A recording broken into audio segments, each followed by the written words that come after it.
¿Qué gobierno o qué país le está dejando el gobierno de Iván Duque a Gustavo Petro? Sandra. Yo creo que la gran paradoja de todo esto reside en que estamos escuchando al gobierno de Iván Duque decir que espera que se respeten las instituciones de aquí en adelante y que lo que prime sea el respeto al Estado de Derecho, a la independencia, al control y demás. Y eso viniendo de un gobierno cuyas credenciales en esos términos son francamente tremendamente débiles. Yo creo que el gran problema de lo que deja la administración de Iván Duque es un irrespeto grandísimo por la libertad de las instituciones, por la libertad y la independencia de las instituciones. Lo que sucedió con los organismos de control, siento yo, es la parte más grave de todas, que terminaron finalmente cooptados por el Ejecutivo y sin ninguna capacidad de vigilar al Ejecutivo y sin ninguna capacidad de actuar independientemente de los intereses políticos del Ejecutivo. Ese siento yo que es el saldo más difícil y teniendo en cuenta que el nuevo gobierno es un gobierno que tiene credenciales a veces un poco ambiguas en materia de respeto institucional, yo sí esperaría que sean las organizaciones sociales, que sean los partidos políticos, que sea la gente que está en las instituciones la que se encargue ahora sí, ya removida la ecuación electoral de la película, de promover un discurso en favor de las instituciones en Colombia. Yo sé que resulta redituable electoralmente irse lanza en ristre contra las instituciones, especialmente, o sea, en Colombia, un país que el 80% de la gente no cree en las instituciones políticas, pues tiene dividendos electorales. Pero ya pasó la época electoral, ahora llegó el momento de la responsabilidad. Pues Santiago, yo me sumo a lo que dice Sandra. Creo que institucionalmente recibimos una Colombia magullada, políticamente una Colombia rota y socialmente una Colombia dividida. Pero más allá de eso, me gustaría también señalar que Iván Duque deja un país con el 60% de informalidad, el 42% de pobreza y 17% de pobreza extrema, con un líder social asesinado cada 36 horas y con las cifras de desplazamiento más altas de la última década. Creo que deja un país además con enormes retos en lo económico, enormes retos en lo social, enormes retos en materia de relaciones internacionales y en términos también de seguridad para los líderes y lideresas sociales. Ahí, antes de pasar a hablar sobre los retos que vienen, hay una cosa que usted toca que me llama mucho la atención y es, bueno, ¿qué con el ejército? Es decir, ¿qué va a pasar con los militares? Porque ya se ha visto por la participación en política de Zapateiro, por un artículo publicado por la revista Semana, pues que hay algo de inconformidad entre los militares o que al menos había movimiento dentro del ejército frente a la posibilidad de que Petro ganara la presidencia. ¿Qué pasa ahí? Es decir, ¿cómo lograr, ya que hablamos de seguridad, ya que hablamos de los líderes del desplazamiento que tiene que ver con la implementación de la paz, pues qué pasa con el ejército? Tres cosas a mi juicio. Lo primero, el mensaje de quién va a ser el ministro de Defensa es fundamental. Tiene que ser un ministro de Defensa que entienda las fuerzas militares, que sea capaz de controlarlas. Molano no controlaba las fuerzas militares, Duque no controlaba las fuerzas militares.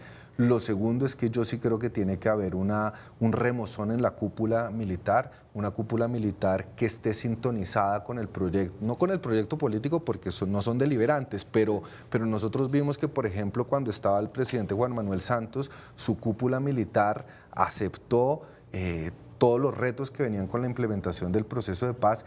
Y tercero, también en materia de seguridad, entender por primera vez que las causas de la violencia son causas eminentemente sociales. Entonces va a haber una combinación muy interesante entre lo que van a ser los desafíos en términos militares, de estrategia militar propiamente dicha, y lo que el Estado va a comenzar a suplir en materia social para contrarrestar las causas de la violencia y a lo mejor tener una estrategia que se mueva por esos dos frentes.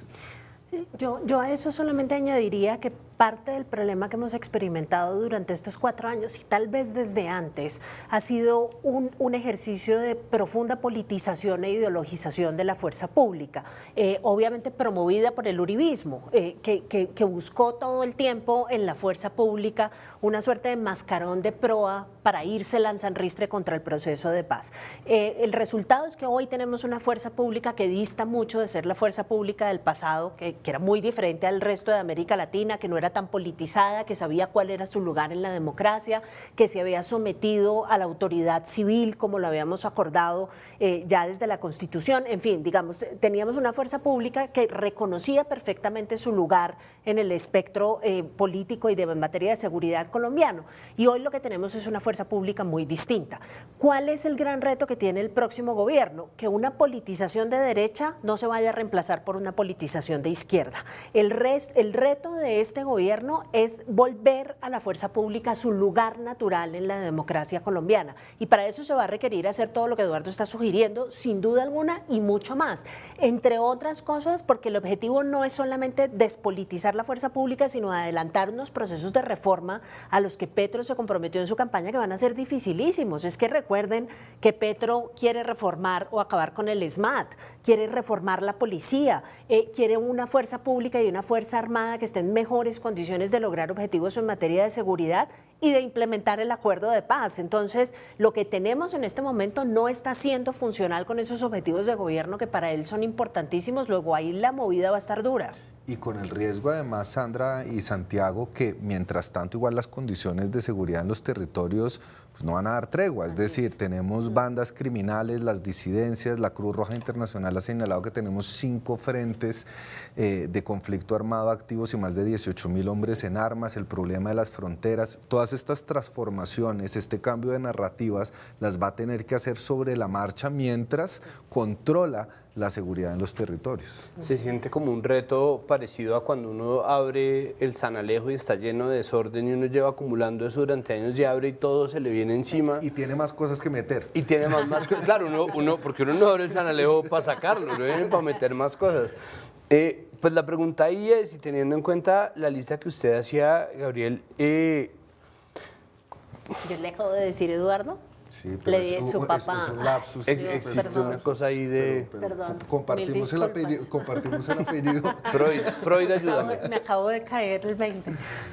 ¿Cuál es el primer punto en la agenda? Es decir, teniendo en cuenta, ¿verdad?, esta ola de cosas que se viene, esta cantidad de desafíos y el hecho de que es la primera vez en la historia que existe alternancia de poder entre la derecha y la izquierda, ¿cuál es el punto número 1 de la agenda? ¿Qué sería lo primero que tendría que hacer Petro? Obviamente, la idea de ustedes, ojalá nos esté viendo el doctor Petro. Yo creo que, digamos, la gran particularidad de este proceso electoral es que las prioridades en materia de la discusión pública y en materia de la discusión electoral no las pusieron los candidatos. No las pusieron los partidos políticos, las puso la gente. La agenda que terminó siendo la agenda primordial en este proceso electoral fue la agenda de la protesta social de hace 2 años, que era una agenda que tenía 2 componentes clarísimos. Uno, no aguantamos la situación económica en la que estamos, profundizada por la pandemia y por el confinamiento. Luego necesitamos medidas sociales ya y necesitamos provisión de servicios ya. Y otro es el hastío terrible con la clase política tradicional y los hábitos nefastos de la clase política tradicional. Esos eran los 2 temas gruesos de la protesta. Si uno sigue la lógica de la campaña de Petro, que fue una lógica que trató de conectar directamente con ese movimiento ciudadano, yo creo que esas son las prioridades.